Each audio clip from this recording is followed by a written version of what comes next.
Okay, welcome everybody to this recorded session for the NCSS virtual conference. I imagine right now it's Sunday, December 6th for you. It's right now November for us. And this is a session entitled Teach Women's Suffrage Movement with American Experience and PBS LearningMedia.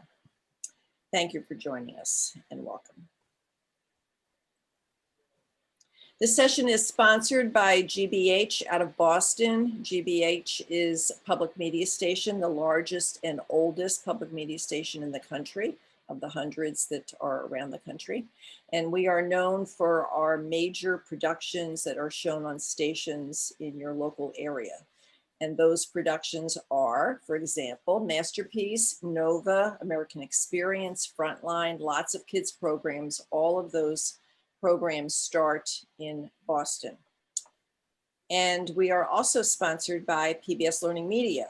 PBS LearningMedia is a free website for pre-K to 12 teachers, offering thousands of digital resources that are aligned to standards and cover the curriculum. The site is particularly strong in social studies, in large part because we're drawing on American Experience programs to create resources for the classroom. So if you imagine a full-length American Experience program of perhaps 60 minutes, we are taking that program and creating short clips and then surrounding those clips with teaching tips, lesson plans, etc., to really flush out an activity that includes media.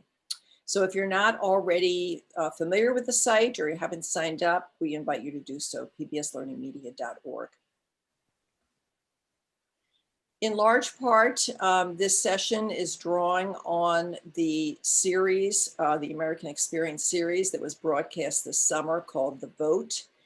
And you can go to the Vote website. There's a wealth of resources there, and you're going to see some of them tonight. And our presenters are Sue Wilkins, who is the Director of Social Studies Curriculum and Instruction at GBH Education, and also Karen Pleasant, who is a high school social studies teacher at Stoneleigh Burnham School in Greenfield, Mass. And Karen is also one of our select group of educator ambassadors for 2020 and 21. So welcome and thank you to both of you. Sue is going to kick things off with showing you some of the resources that are drawn from the Vote and on PBS LearningMedia, again, all free. And then Karen is going to share some strategies, instructional strategies, using material around the topic of the suffrage movement, and again, drawing on the project and the broadcast of the Vote. And then I'll come back on for a little bit at the end with some further announcements. Okay, we're going to turn it over to Sue. Great. Thanks so much, Carolyn. As Carolyn mentioned, we have the opportunity to work with some of the great films that American Experience produces and to tailor them for classroom use. The Vote is an amazing documentary. But it's 4 hours in length. So I'm going to assume that most teachers don't have that time with their students. So what we did is we looked at this film and then we tried to select topics and themes that would have useful curricular connections for you and your students, and also that would highlight marginalized voices and underrepresented perspectives and stories. So with respect to the Vote, we developed these resources. The first one you're seeing here is what I would say is sort of a foundational resource. It focuses on the Seneca Falls Convention. And each of our resources is built around an essential question, which you can see here. Why is the Seneca Falls Convention considered the start of the women's movement? And then there are two supporting questions as well. There's a 4-minute video excerpt from the Vote here that focuses on Seneca Falls. And then we also included what Carolyn mentioned earlier, what we call teaching tips. And those are just suggestions of how you could use this resource with your students, where you might fit it in your curriculum, and what exactly students should do before, during, and after viewing the video clip. Great, next.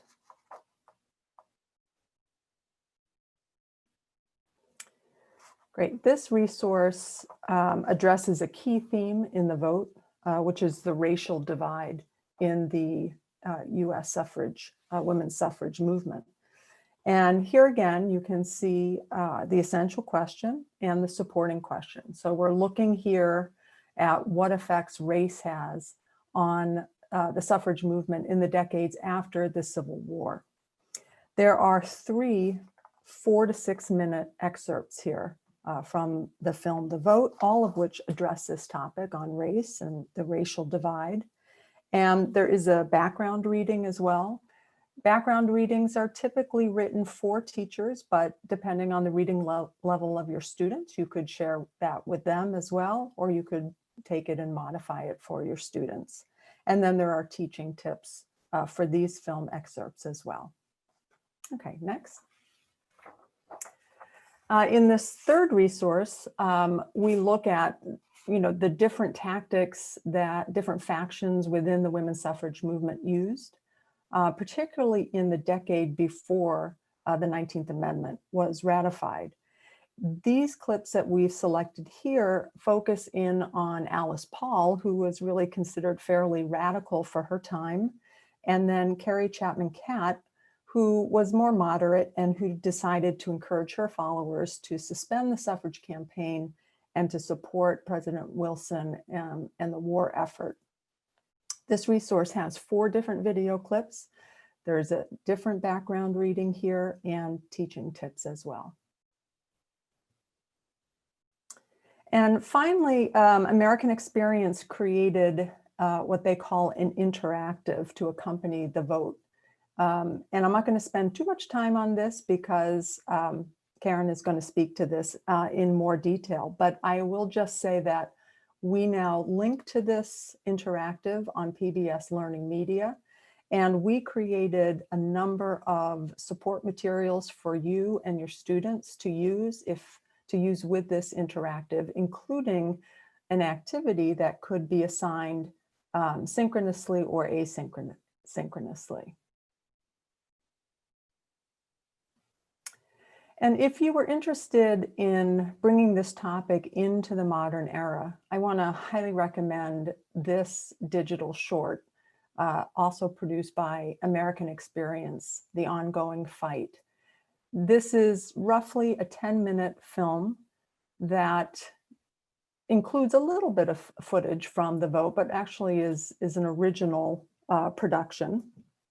And it provides a really nice historical overview of the suffrage movement, begins with the 19th Amendment, ends with the 55th anniversary of Bloody Sunday at the Edmund Pettus Bridge.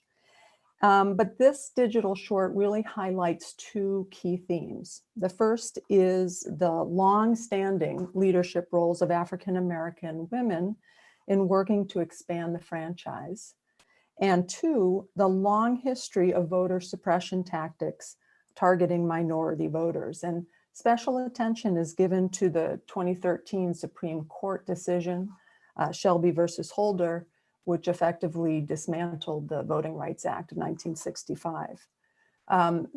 This digital short is currently available on the American Experience site in about a week or so, and certainly by the time you view this at NCSS, we'll have this on the PBS LearningMedia site with some support materials for you to use. And if you were interested, again, in sort of expanding on this issue of current voting rights, voting challenges, etc., just to know that there's really just a wealth of resources on the PBS LearningMedia site, and this is just a sampling for you. So I hope I've piqued your interest. I'm going to turn things over now to Karen, and she's going to speak a little bit more specifically about how you might use these resources and dive into this topic in your classroom. Thank you so much, Sue. So as a history teacher, one of the things that I've always been interested in is voting, as to why people vote and why they don't. And when I look at history, I like to frame it in the 4 C's: the context of whatever situation that we're looking at, the course of what is happening, the consequence, and I always want to link it to contemporary. Like, how does what we're learning inform what our world looks like today? And voting is definitely a topic that connecting to today is both easy and challenging. So in the final decade up to the 19th Amendment, it is what the vote that we have just been talking about is really highlighting. And I know that 4 hours, as we've mentioned, is pretty daunting for anyone. But one of the tools that you will find is a transcript of the film. And I have used the transcript by skimming through and learning as much as I can about what is in the film and its content, but also pinpointing areas that I might want to go and watch that I might not be able to if I were to sit down and watch 4 hours. The transcript has really helped me, so I encourage you to look at that. And these quotes, the first quote is actually part from the vote, and I think it is an excellent framing for what this decade was about. In the final decade, from 1909 to 1920, movement leaders wrestled with contentious questions about the most effective methods for affecting social change. And that right there, we could take that and look at that same thing today. What are the most effective methods for social change? And one of the things that we need to ask ourselves is, well, why in this decade did this happen? Because we have just highlighted that the women's movement officially started with the Seneca Falls Convention in 1848. So why now? Why at this period? And I also love this quote also from the vote. The textbooks when I went to school said women were given the right to vote. And they weren't given anything, we took it. And so that is really what this interactive is about. For history teachers, one of the things that I feel that sometimes we miss is that we really look at that decade and we say, well, here's when women could vote. And it's like, yes, at the end of that, and in that decade, there was a movement for a national vote for women, but women were granted the right to vote in states previous to that. So one thing that you might want to do is look at your own state history in terms of when did women get the right to vote in the state. For example, Wyoming, Colorado, Utah, Idaho, all of those states had given women the right to vote earlier than even 1900. Those were all in the 1800s. So why now? Why did this happen now? Well, part of this is it happened now because in the 20th century, women's lives were changing. Many more women were working, particularly unmarried women, getting college degrees, really starting to think about their responsibility as a woman in society, different from traditional roles. And some women were really reacting to the old ideas of that traditional role being women staying out of politics. And there's going to be really a movement to get into politics and a huge change in tactics. So what worked? So within the film, The Vote, you'll see, and within the interactive, of what worked for women. And one of the major things is that women are going to realize that they need to bring some cohesion to the movement and coming together. And I think this is an important theme for classrooms, is how did people work together to get what they wanted? And one of the things is uniting some of the factions that were in society, such as union workers. The image here you can see men's auxiliary groups, such as the Men's League for Women's Suffrage, bringing them into the fold. High society women who could bring money to the cause and also influence because of their place in society. we've highlighted with some of the resources that we will be that are in PBS LearningMedia, that there was a racial divide here. And that's another thing that typically our classrooms have not highlighted to the extent that it should be.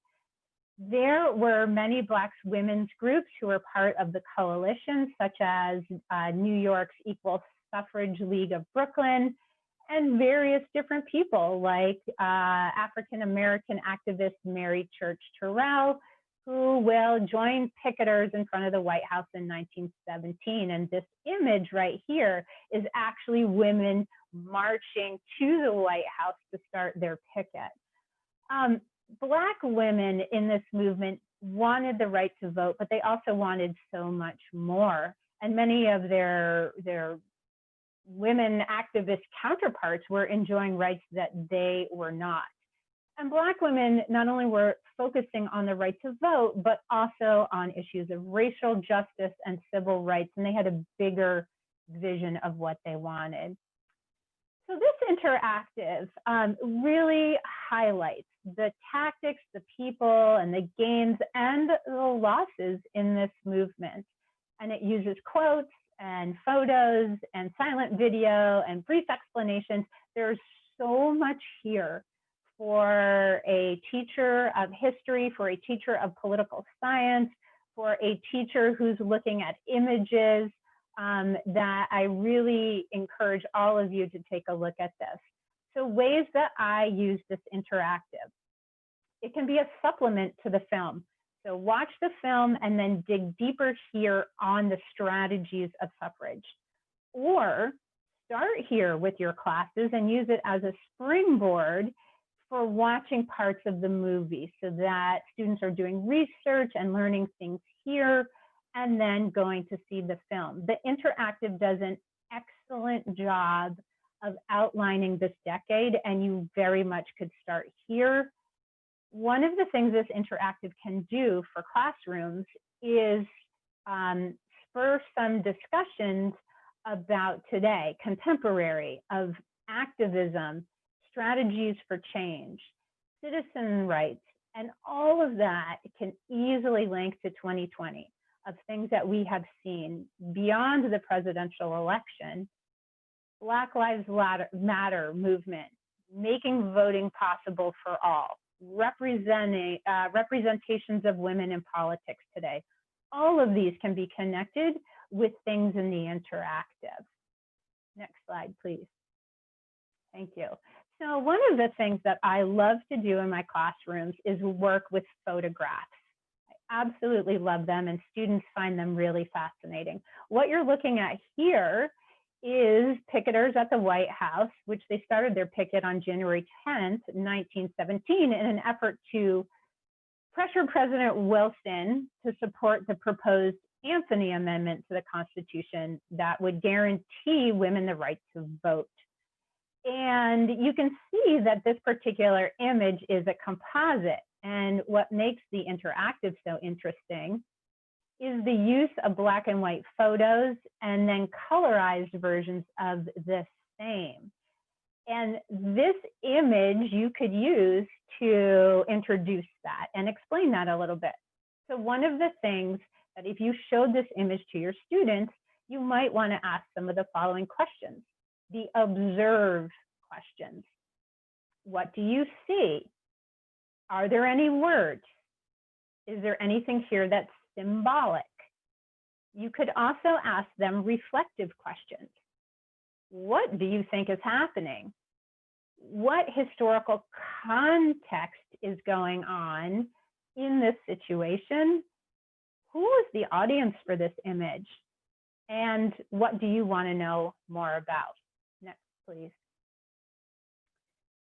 Next slide. A related feature that goes along with the vote, along with the interactive, is also a number of articles. And this particular related feature is the article Colorizing Suffrage. And there's the image that I just showed you.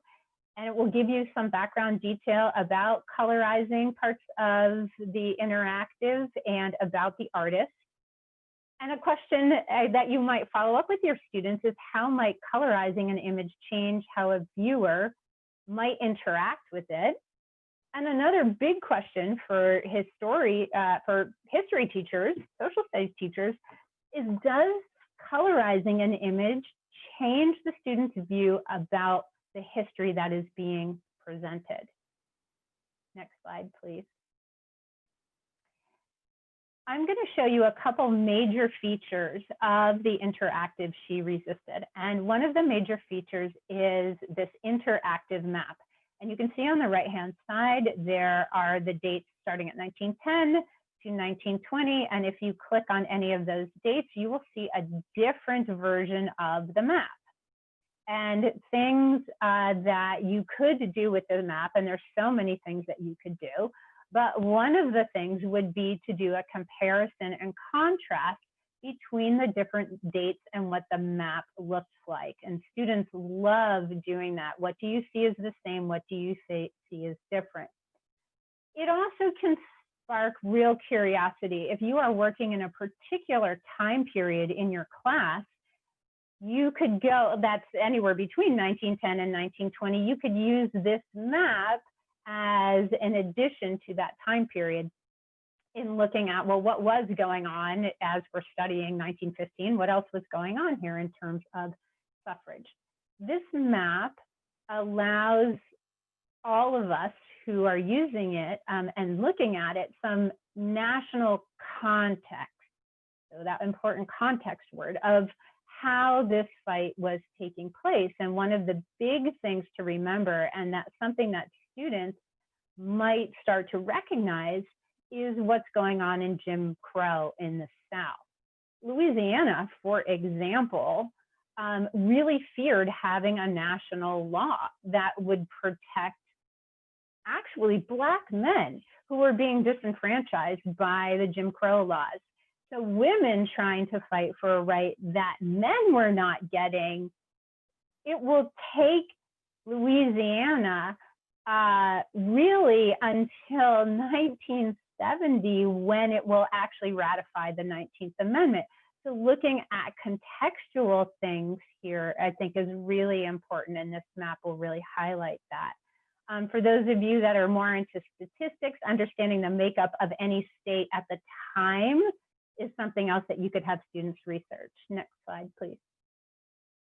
Thank you. Another major piece of She Resisted are really highlighting the strategies that women used at the time. And many of these strategies you could absolutely look at in that historical context or at any major movement where people have wanted change. So, for example, all of these buttons are related to something. So we have street speaking, propaganda, parades, women's clubs, conventions. One thing that you could do with your students is have them work in groups and doing an analysis of these strategies and ways that they were or were not effective. You could do individual choice of having a particular student pick one of these strategies and then presenting that to peers. Next slide, please. So two in particular of these buttons that I just want to highlight is women's clubs being one. And Black women in particular worked within a club system. They were really drivers of social and political change. And you could absolutely have your students dig deeper here in The Vote, the film. There is more information too on some of these women's clubs. But if you are in any major city, you could research the clubs that were in your city. And that would connect your students to place and history, which I think could be very interesting for them. Ida B. Wells is featured here, and she was a driver of social change as well as women's suffrage. She will start the Alpha Suffrage Club in Chicago, and she will be working in Chicago's 2nd Ward for voter registration. And she will have the outstanding results, amongst other things that she had done in her life, where they will add 23,000 new voters during their fight. And that was in 1914 when they were doing that. And that's something that you could easily connect to today on how voter registration was happening and where it was happening and why it was happening for the 2020 presidential election.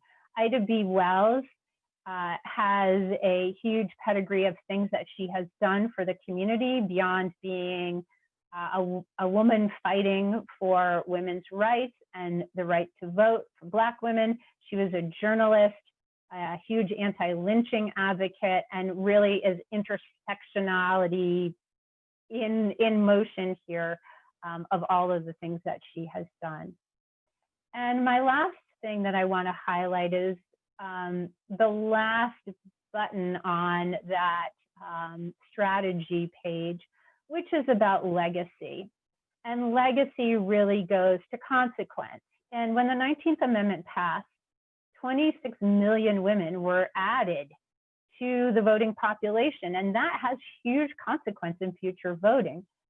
But one of the things that needs to be recognized by all of us, and particularly teaching in classrooms, in that some women got the right to vote, but many Black women were subjected to literacy tests, poll taxes, and other tactics of voter suppression. Legacy really makes all of us think about what was won at that time and what was lost and where we are today. And one of my favorite features here is the inheritor pages. And here you can see voices from young voters for 2020. And this really allows your students to see themselves in the right to vote and start to evaluate how they feel about it. And these pages can be really inspirational for your students. And you can have them do a similar exercise with their photo and why they think voting is important.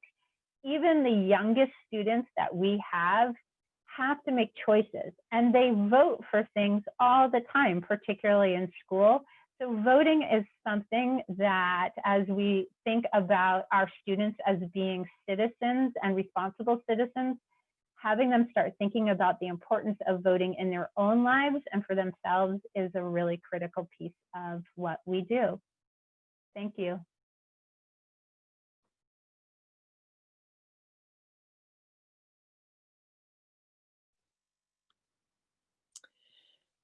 Okay, wonderful. Thank you very much to Karen and Sue Wilkins. So we're just going to wind down here. All of the resources that we've been talking about when you're in the session with us at NCSS, we'll be posting links to that in the chat box. And you'll also have access to a resource document where we compile everything. So just a reminder that what you saw can be found on PBS LearningMedia, and along with thousands of other resources, of course. So I just wanted to pick out a couple of things for you to look for on the site if you haven't already discovered them. There is a fully flushed out American Experience collection with these topics that you can go to on the site and select the topic. Here are some examples of other collections that are on the site. Life During World War II, Using Artifacts and Primary Sources to Understand History. The Calderwood Writing Course is a collection of 6 interactive lessons around US history topics and that stress writing. And then the Great War, which was an American Experience program also. There's also a collection that I wanted to showcase called Unladylike. And I think Karen mentioned Mary Church Terrell in her presentation. So this is produced by WNET out of New York. It's on PBS LearningMedia. 20 or so short clips that are animated, excellent production. and they focus on unsung women heroes, some people you've heard of before and some you've never heard of before, under the title of Unladylike. We run lots of webinars in our department, and we record everything and publish them on our YouTube page, GBH Education.